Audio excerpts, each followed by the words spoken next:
Hello guys, most welcome. हम कर रहे हैं फाइनेंशियल अकाउंटिंग। फाइनेंशियल अकाउंटिंग में हमारा चैप्टर चल रहा है ब्रांच अकाउंटिंग। अब देखिए, ब्रांच अकाउंटिंग के अंदर हमने ये समझा था कि दो तरह की ब्रांचेज होती है।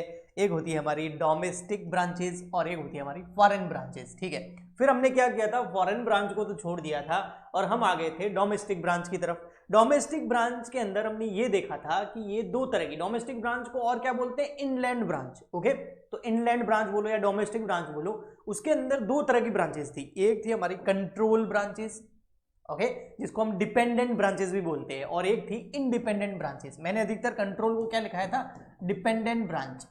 ऐसी ब्रांच जो पूरी की तरह डिपेंड करती है किस पर, हेड ऑफिस पर। ऐसी ब्रांच जो पूरी तरीके से डिपेंड करती है किसके ऊपर, हेड ऑफिस के ऊपर, वो होगी डिपेंडेंट ब्रांच। ओके, अब डिपेंडेंट ब्रांच के अंदर हम in the books of head office के अंदर जब ब्रांच की अकाउंटिंग करते हैं, डिपेंडेंट ब्रांच की अकाउंटिंग करते हैं, तो उसके 4 मेथड्स बताए थे मैंने। ब्रांच अकाउंट मेथड ये हमने कर लिया, स्टॉक एंड डेटर मेथड ये हमने कर लिया, और लास्ट कल मैंने जो वीडियो डाला था पेपर का, फाइनेंशियल अकाउंटिंग के क्वेश्चन पेपर का जो वीडियो डाला था, उसमें इन दोनों के क्वेश्चन आए हुए थे। ब्रांच अकाउंट का भी क्वेश्चन था और स्टॉक एंड डेटर मेथड का भी क्वेश्चन था। तो अगर आपने वो वीडियो नहीं देखा है तो जरूर देख लेना। ओके, फिर उसके अलावा हमने फाइनल अकाउंट मेथड, जिसको ट्रेडिंग एंड पीएनएल मेथड भी बोलते हैं, and wholesale and retail method वाला जो प्रॉफिट मेथड जो है, ये भी हमने कर लिया। तो ये चारों मेथड हम कर चुके हैं। आज के इस लेक्चर के अंदर हम स्टार्ट करने वाले हैं इंडिपेंडेंट ब्रांच को।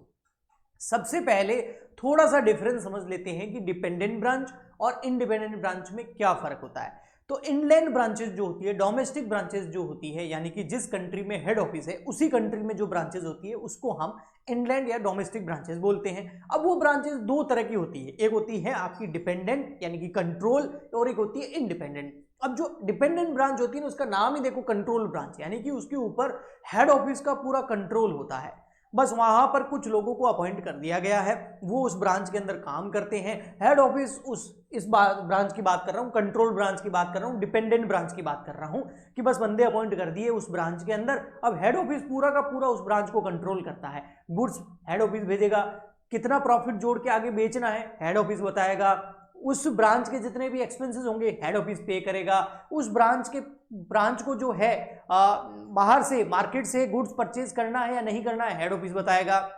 उस ब्रांच को कैश सेल करना है या क्रेडिट सेल करना है हेड ऑफिस बताएगा। उस ब्रांच के पास में जितना भी पैसा आएगा वो फटाफट से वो किसको जमा करा देगा, हेड ऑफिस को जमा करा देगा। यानी कि ब्रांच के मैनेजर का डिसीजंस बहुत कम होता है। पूरा का पूरा जो कुछ भी उसे करना है सब हेड ऑफिस से पूछ के करना होता है, अपने आप में कोई स्वतंत्रता नहीं होती। तो ये ब्रांच हो गई कंट्रोल ब्रांच, होगी पूरी की पूरी डिपेंड करती है किसके ऊपर, हेड ऑफिस के ऊपर। आज के इस लेक्चर के अंदर हम इंडिपेंडेंट ब्रांच की बात कर रहे हैं। ये ब्रांच तो होती है, हेड ऑफिस और ब्रांच का वही रिलेशन रहता है, बट यहां पर ब्रांच जो होती है, इंडिपेंडेंट ब्रांच जो होती है, स्वतंत्र ब्रांच बोलते हैं उसको, वो थोड़ी उसको फ्रीडम मिलती है। यानी कि वो ब्रांच चाहे तो कैश सेल कर सकती है, क्रेडिट सेल कर सकती है, हेड ऑफिस से भी गुड्स ले लेगी, और हो सकता है मार्केट से भी परचेज कर ले, ठीक है। और क्रेडिट सेल्स करने पर डेटर से पैसा ले सकती है, सप्लायर को पेमेंट कर सकती है।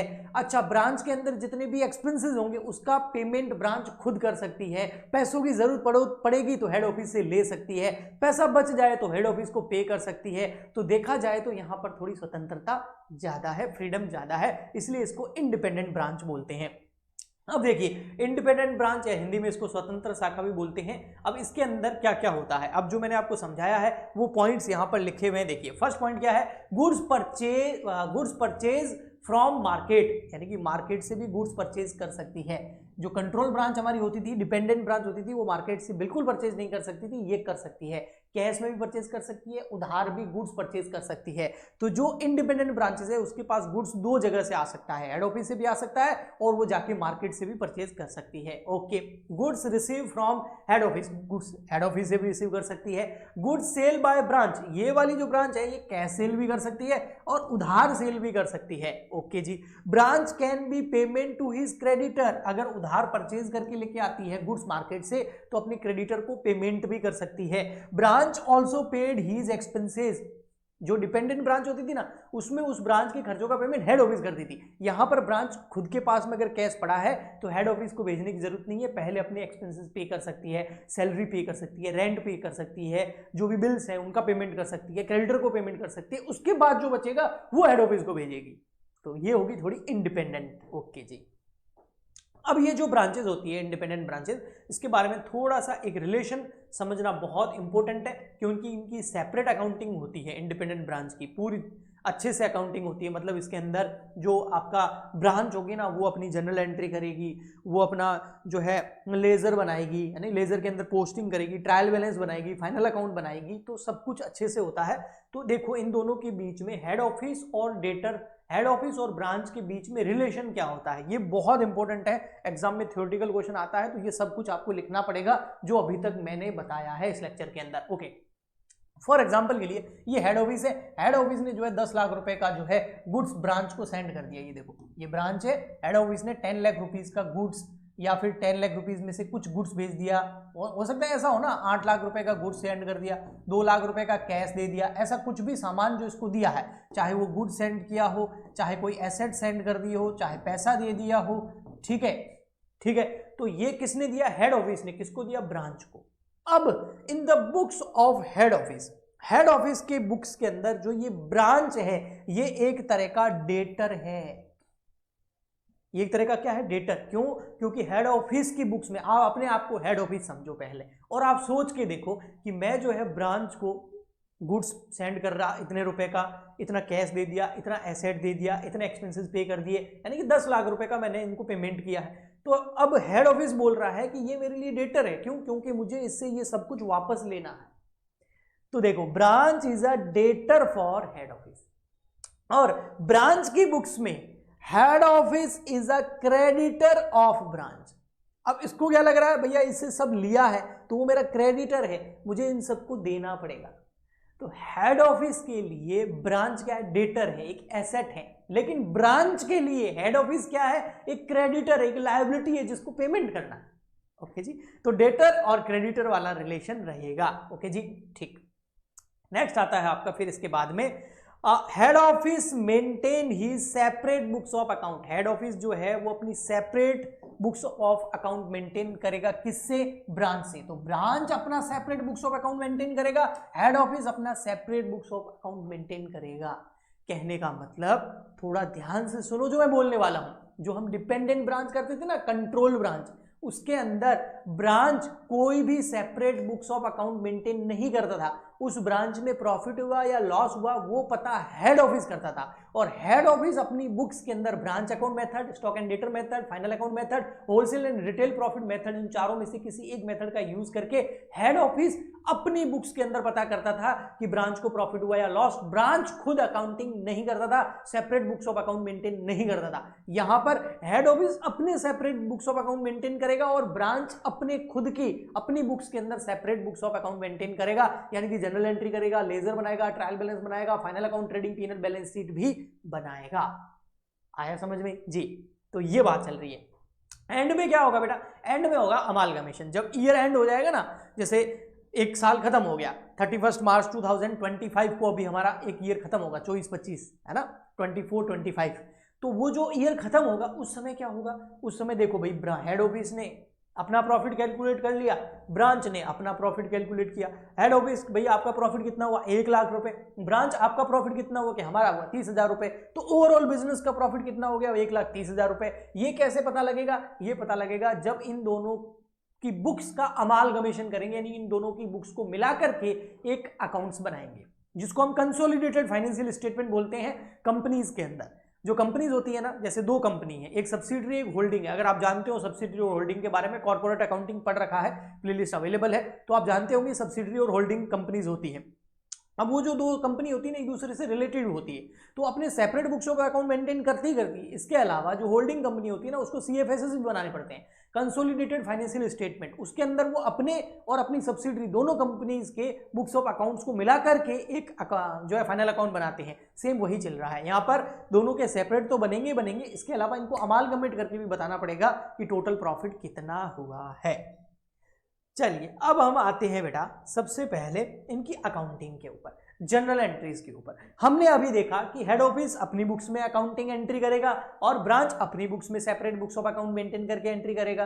तो जब भी ट्रांजैक्शन होंगे इन दोनों के बीच में तो ये क्या अकाउंटिंग करेंगे, तो इसको समझना बहुत आसान है। मैंने अभी बताया था हेड ऑफिस के लिए ब्रांच डेटर है और ब्रांच के लिए हेड ऑफिस क्रेडिटर है। तो डेटर क्रेडिटर रिलेशन है, तो बस डेटर और क्रेडिटर को ध्यान में रखे हुए ही अकाउंटिंग करनी है।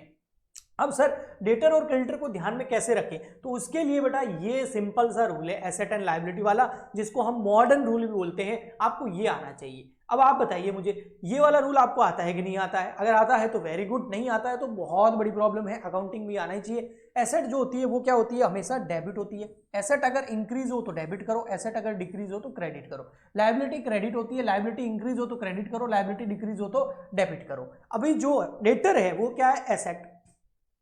डेटर क्या है, एसेट। तो जो हेड ऑफिस है वो अपनी बुक्स के अंदर ब्रांच को कैसे ट्रीट करता है, as a debtor, as a asset.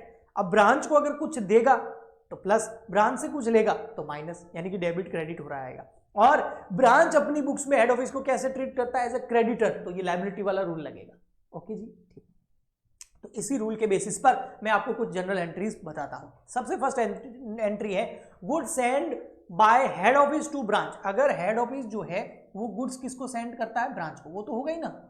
Head office goods तो सेंड करेगा ही ब्रांच को। हाँ, ब्रांच मार्केट से भी परचेज कर सकता है, इंडिपेंडेंट है माना, लेकिन अधिकतर क्या होगा, हेड ऑफिस गुड्स भेजेगा अपना, तभी तो ब्रांच खोली है। हाँ, तो उसमें हेड ऑफिस क्या एंट्री करेगा अपनी बुक्स के अंदर, तो हेड ऑफिस अगर गुड्स सेंड कर रहा है किसको, अपने एक डेटर को, अपनी एक एसेट को, तो और गुड्स दे रहा है तो उससे और पैसे मांगेंगे तो डेटर बढ़ जाएंगे, और डेटर एक एसेट है, एसेट बढ़ती है तो डेबिट। ये देखो डेबिट, ब्रांच को डेबिट कर दिया क्योंकि ब्रांच एक डेटर है।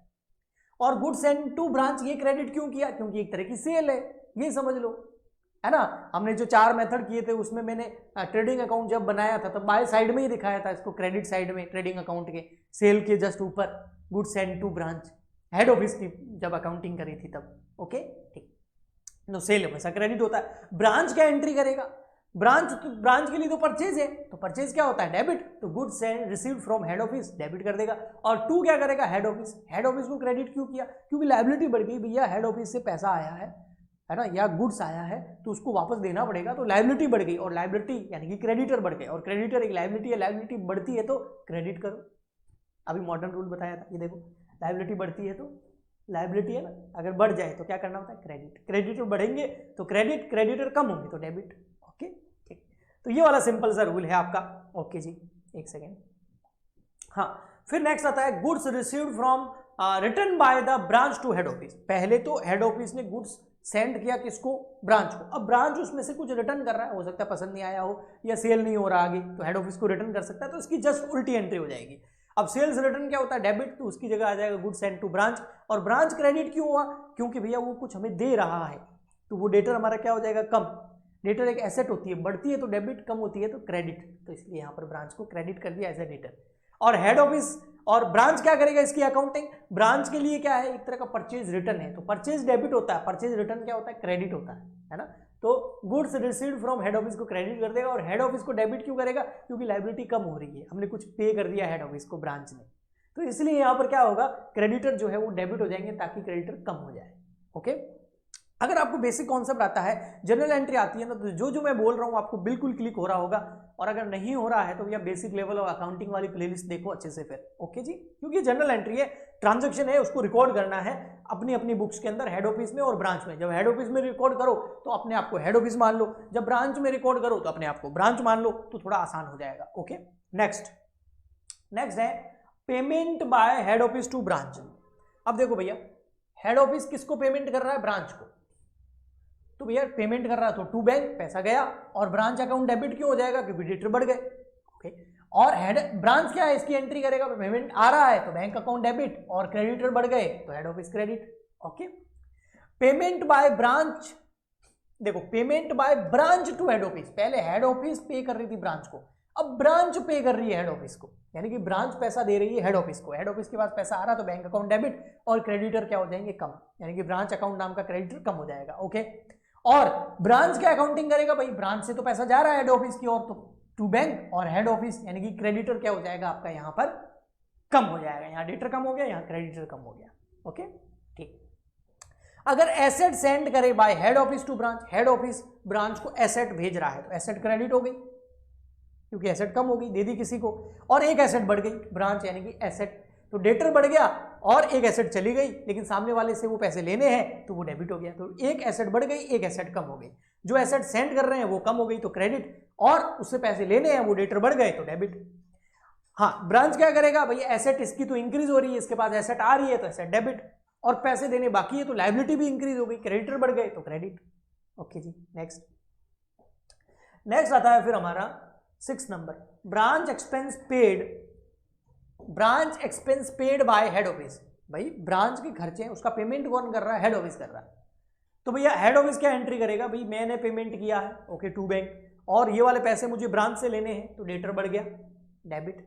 ब्रांच क्या अकाउंटिंग करेगा, भाई मेरा खर्चा हो गया तो expenditure account debit, expense debit होता है, लेकिन ये पैसे मुझे किसको देने हैं, हेड ऑफिस ने, क्योंकि उसने पे किए मेरे खर्चों का पेमेंट, तो हेड ऑफिस एक तरह का क्रेडिटर है, लायबिलिटी बढ़ गई तो क्रेडिट कर दिया।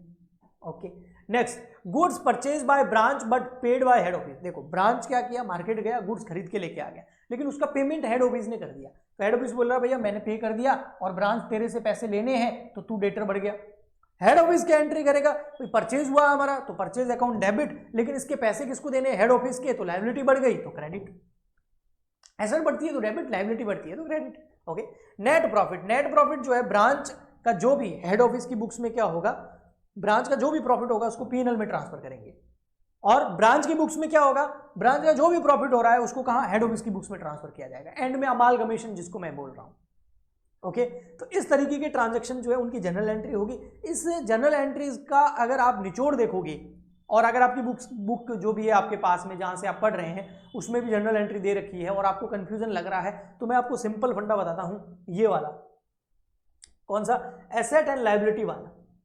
बस आप ये अगर समझ गए तो आपकी जनरल एंट्री बहुत इजी हो जाएगी, अदरवाइज जनरल एंट्री को समझना थोड़ा मुश्किल हो जाएगा। कौन सा वाला, ये हेड ऑफिस के लिए ब्रांच डेटर है और ब्रांच के लिए हेड ऑफिस क्रेडिटर है, और डेटर और क्रेडिटर पे रूल्स जो लगता है वो ये लगता है, डेटर एक एसेट है तो ये रूल लगेगा, क्रेडिटर एक लायबिलिटी है तो ये रूल लगेगा। तो ये हो गया आपका इंडिपेंडेंट ब्रांच। इंडिपेंडेंट ब्रांच के ऊपर प्रैक्टिकल क्वेश्चन आने के चांसेस बीकॉम बीबीए के अंदर बहुत कम रहते हैं, इसके ऊपर थ्योरेटिकल क्वेश्चन आ सकता है, और अगर थ्योरेटिकल क्वेश्चन आता है तो जो मैंने यहाँ पर बताया वो सब आपको लिखना है।